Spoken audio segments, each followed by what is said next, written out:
آپ سب پر سلامتی ہو. عبدالستار دانش کا لکھا ہوا ہے، سجدے میں تو ضرور یہ سر دیر تک رہا، رزق حرام کا بھی اثر دیر تک رہا، ہر گوشائے بدن پہ سحر دیر تک رہا، آنکھوں سے گفتگو کا اثر دیر تک رہا، سچائی پر سزا تھی یہاں، جھوٹ پر وہاں، عالم میں کشمکش کے بشر دیر تک رہا. ناظرین، میں ہوں یاسر رشید اور آپ میرا ولاگ دیکھ رہے ہیں. ناظرین، ایک آدمی کو جھوٹ بولنے کی بہت عادت تھی.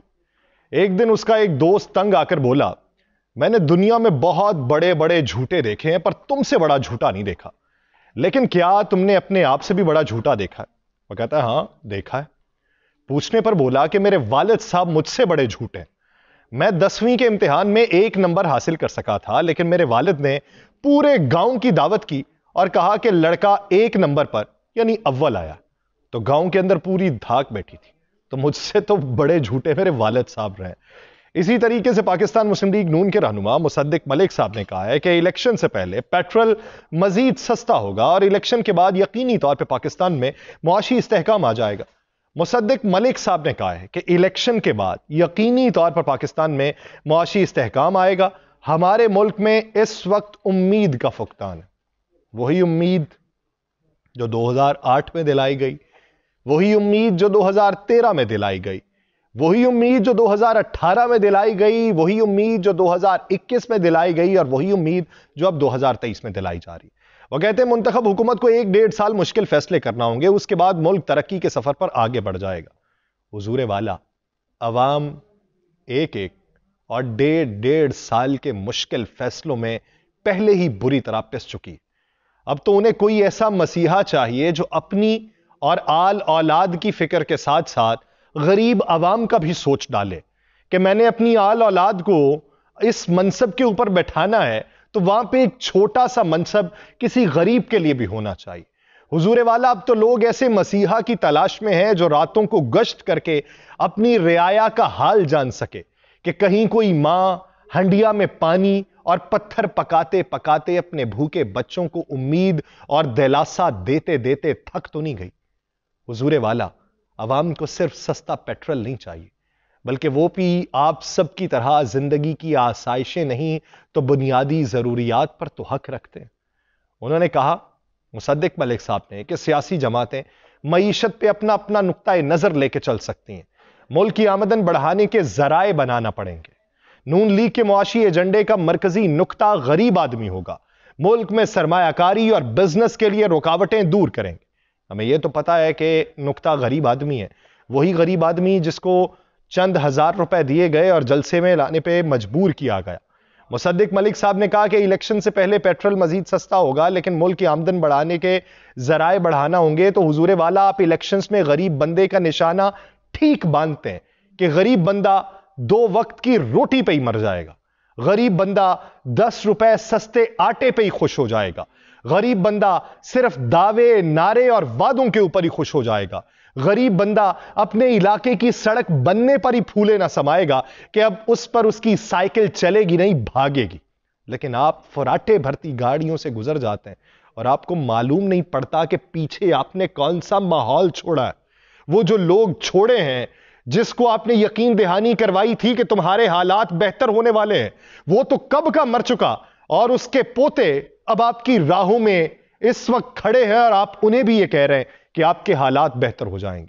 دوسری طرف پاکستان پیپلز پارٹی کے چیئرمین بلاول بھٹو زرداری صاحب نے سابق وزیر اعظم نواز شریف کے دورہ بلوچستان کو نون لیگ کی کمزوری کا نتیجہ قرار دیتی. کمزوری تو ہے، کمزوری تو کلی طور پہ پی ڈی ایم کی جماعتوں کو اس وقت سامنا کرنا پڑ رہا اس کا. بلاول بھٹو صاحب نے کہا کہ نون لیگ کے لیے لاہور میں مشکلات ہیں، اس لیے انہیں دوسرے صوبوں پر فوکس کرنے کا مشورہ دیا گیا ہے. یہ مشورہ کس کا ہے وہ بھی بتا دیتے. میاں صاحب اکا دکا سیٹوں کے لیے بلوچستان جانے کی تکلیف اٹھا رہے ہیں، بہتر ہے کہ پنجاب پر ہی فوکس کر لیں.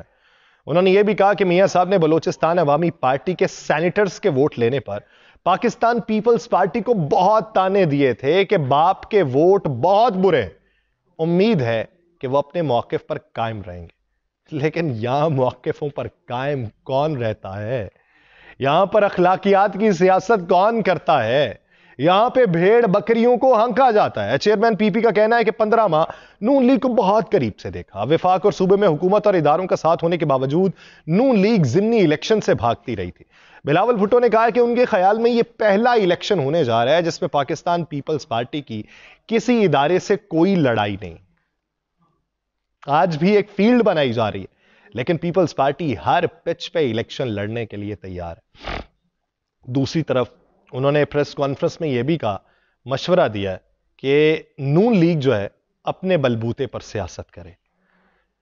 آپ کو کس کے بلبوتے پہ سیاست کرتی لگ رہی ہے؟ پاکستان پیپلز پارٹی مبہم الفاظ میں بات کر رہی ہے. پاکستان پیپلز پارٹی کو یہ لگتا ہے کہ وہ سینٹرز جو باپ کے تھے جو ان کی پارٹی میں شامل ہو رہے تھے نون لیگ میں اب جا رہے ہیں تو وہ سمجھ سے بالا تر ہے. وہ یہ بھی سمجھتے ہیں کہ 15 مہینے کی کارکردگی کے بعد الیکشن لڑنے کے لیے ہم تیار ہیں. کیا شہباز شریف اور دیگر رہنما بھی تیار ہیں یا اپنا منہ چھپا رہے ہیں؟ پاکستان مسلم لیگ نون کے قائد اور سابق وزیر اعظم نواز شریف کوئٹہ پہنچے اور وہ خصوصی پرواز کے ذریعے کوئٹہ پہنچے. کوئٹہ پہنچ کے ان کی حکمت عملی کیا ہوگی؟ آپ یہ دیکھیے کہ پنجاب کے اندر وہ جو آپ کے پرانے لوگ تھے، آپ ان کے ساتھ ابھی تک میل ملاقاتیں نہیں کر سکے. آپ ان کو نہیں بتا سکے کہ میں آ گیا ہوں. آپ ان کو نہیں بتا سکے کہ اب ہماری سیاست بہتر ہوگی. آپ ان کو یہ یقین نہیں دلا سکے کہ اگلی حکومت ہماری بن جائے گی. آپ ان سے یہ نہیں پوچھ سکے کہ ووٹوں کے لیے کیا کرو گے. آپ ان سے کوئی حکمت عملی نہیں پوچھ سکے کہ ووٹوں کے لیے یہ کرنا ہے تو عوام کا اجتماع کس طریقے سے کامیاب کرو گے. آپ ان سے یہ نہیں پوچھ سکے کہ پچھلے منصوبوں کے مقابلے میں ہمارے نئے منصوبے کس طریقے سے ہو سکتے ہیں. لیکن آپ ادھر سے اٹھے ہیں اور آپ کراچی جا کے بات چیت کر پا رہے ہیں. آپ ادھر سے اٹھے ہیں اور آپ کوئٹہ میں بلوچستان میں جا کے وہاں پہ لوگوں کو رام کرنے کی کوشش کر رہے ہیں. پہلے اپنے تو گھر آرام کر لیجئے، پہلے آرام کیجئے، پھر گھر والوں کو رام کیجئے، پھر باہر کا منظرنامہ دیکھیے. آپ تو اپنے گھر کے اندر ہی لوگوں کو مطمئن نہیں کر پا رہے. آپ ابھی بھی پاکستان مسلم لیگ نون کی ٹکٹ کا خواہش مند جو ہے اس سے بات چیت کر لیں اور اس سے پوچھ لیں کہ کیا تمہیں امید ہے کہ پاکستان مسلم لیگ نون حکومت بنائے گی. وہ کہتا ہے یہ تو امید ہے کہ نون لیگ حکومت بنائے گی، پر یہ نہیں معلوم کہ کس طریقے سے بنائے گی. یہ مینٹیلٹی. اور کسی دوسری جماعت سے پوچھیں وہ آپ کو فیکٹ اینڈ فگرز پہ بتائے گا کہ اس شہر سے اتنی نشستیں نکلیں گی، اس شہر میں اتنی مضبوطی ہے، اتنے کارکن ہمارے متحرک ہیں، اتنے جلسے جلوس کیے جائیں گے، الیکشن کمپین یہ ہوگی، نیریٹو یہ ہوگا، مینیفیسٹو یہ ہوگا، اس کے اوپر عمل درآمد کے لیے اتنا ٹائم فریم بنایا جائے گا، اسی فریم ورک کے اندر ہم کام کرتے ہوئے بہتری کی طرف گامزن ہوں گے. لیکن ان کے پاس کچھ نہیں. ان سے یہ پوچھ لیں کہ عام عوام کے لیے کیا کام کر رہے ہیں. اپنی سیاست بچانے کے لیے دوسروں کے ساتھ لگے ہوئے ہیں. اور بھائی عوام کے لیے آپ نے سیاست کرنی ہے، عوام سے ووٹ حاصل کرنے ہیں، الیکشن عوام کے لیے لڑنا ہے، الیکشن میں ووٹ عوام کے حاصل کرنے ہیں. اور پہلے عوام کو تو راغب کیجئے، عوام کو تو مطمئن کیجئے، عوام کو تو بتائیے کہ ہم اگر واپس آئیں گے تو یہ 1.5 سالہ حکومت جیسی حکومت نہیں ہوگی. عوام کو تو بتائیے کہ ماضی کے اندر جو مہنگی بجلی کے منصوبے لگاتے رہے ہیں اس سے جو نقصان تم نے بھگتا ہے اس کا ازالہ ہم کریں گے. عوام کو بتائیے کہ اشیاء خورنوش کی قیمتوں میں جو اضافہ ہوا ہے اس کا توڑ ہمارے پاس یہ موجود ہے، یہ متنجن ہمارے پاس موجود ہے. لیکن وہ متنجن عوام کو دکھانے کے لیے نہیں ہے، حکومت بنانے کے لیے، کرسی پہ بیٹھنے کے لیے، اپنے اتحادیوں کو بتانے کے لیے آپ کے پاس متنجن موجود ہے کہ اس طریقے سے ہم نے حکومت بنانی ہے. وقت گزر چکا ہے صاحب. عام شخص جو ہے وہ سیاسی بلوغت کی اس حد تک پہنچ چکا ہے کہ اسے سمجھائیں بھی تو سمجھنے سے قاصر ہے، اسے دکھائیں بھی تو وہ دیکھنا چاہتا ہے کہ جو اس کی سمجھ میں آتا ہے. تو وہ آپ کے یہ چوچلے نہیں دیکھنا چاہتا. کم از کم پوچھ لیں، انفرادی طور پہ پوچھ لیں، آپ کو خود اپنی حیثیت کا اندازہ ہو جائے گا. مجھے دیجیے اجازت. اللہ نے کے بعد.